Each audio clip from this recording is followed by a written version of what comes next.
Quand j'ai commencé l'équitation, tout était simple. On a un cheval pour le monter, s'il n'obéit pas quand on le monte, c'est qu'il se moque de nous. J'ai eu cette vision pendant presque 10 ans. Et puis j'ai arrêté l'équitation pendant 2 ans. Quand j'y suis revenue, je me suis rendu compte que ça n'allait pas du tout avec mon cheval. Il était irrespectueux et toujours sur la défensive, en permanence en train de discuter ce que je lui demandais.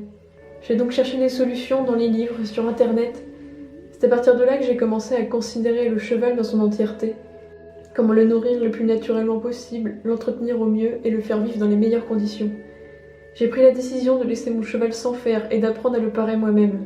J'ai tout repensé et pris des cours avec des professionnels pour me rendre compte que 90% des problèmes avec mon cheval venaient de moi, de mon attitude, de mes humeurs et de mon incohérence. J'ai tout repris à pied et monté avec une monitrice. L'éducation de Tolède n'a fait que s'améliorer et nous sommes sortis en concours dans plusieurs disciplines. Jusqu'au concours de trot. Pas de contrôle, pas d'écoute, mon cheval était complètement tombé en zone rouge. Mais pourquoi au final? On monte pour s'amuser, pour prendre du plaisir. Mais le cheval vit très bien sans sortir en compétition. Ce n'est pas nécessaire pour lui. Une vie dans un troupeau stable, de quoi manger et boire toute la journée, ça lui est nécessaire. Beaucoup de personnes aiment l'équitation sans aimer les chevaux. Pour preuve, tous ces particuliers qui revendent leurs chevaux parce qu'ils n'ont plus le temps de les monter. Vous revendriez votre chien sous prétexte qu'il nous est plus utile? Plus le temps passe, plus je me dirige vers une autre équitation. Une équitation qui prend en compte le cheval dans sa globalité, et qui tend vers sa participation dans son apprentissage. Mon cheval n'est pas monté toutes les semaines, et alors?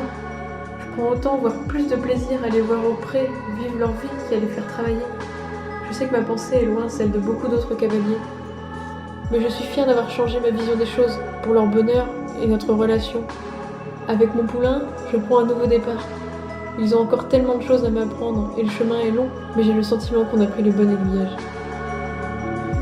Je ne suis pas devenue anti-mort, ni même anti-fer, mais j'estime que chaque cheval devrait bénéficier des conditions adaptées à leurs besoins, et d'un travail positif dans la compréhension de cet animal complexe. Après tout, vous ne trouvez pas qu'ils le méritent bien avec tout ce qu'ils font pour nous? Pas vrai, Tolède?